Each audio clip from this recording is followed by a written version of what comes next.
challenging extremism project. It is something which I would consider as very extraordinary because it is something that is very community-based.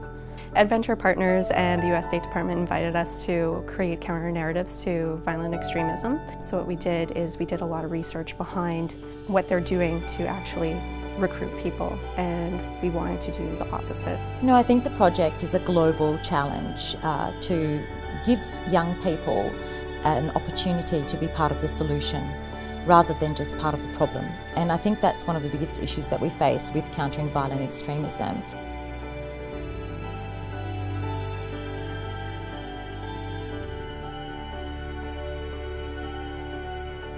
Well, violent extremism, what people don't realize, it's really everywhere, and just individuals using violence to achieve their goals. And so it can really happen anywhere. And our solution focuses on that global aspect of it. So 195 countries all together creating a solution, but at a community level.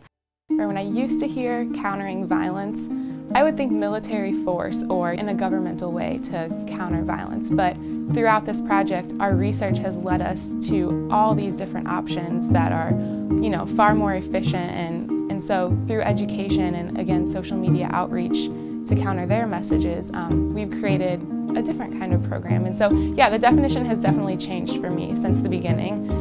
52 Juma, it's an interactive app, and it is essentially an empowering mechanism for young people.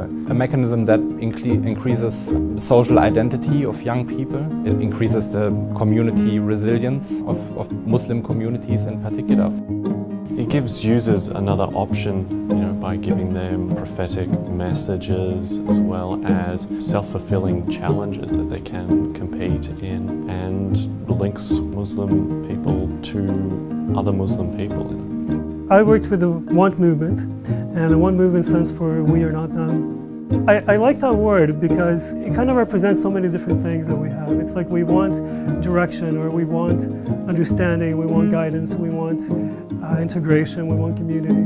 And it was this campaign that we created kind of brought all those things together in a way that it was really neat for me to see. And what our first task was to really help people understand that the Muslims we know and meet every day are not radicals. So on platforms like Facebook, by using strong visual messaging like infographics, by debunking myths, and by having people actually have opportunities for dialogue. So there was no passive media in what we created as a part of the Want movement. There was always the opportunity for dialogue attached, because we think it's really important to make sense of these complex issues together.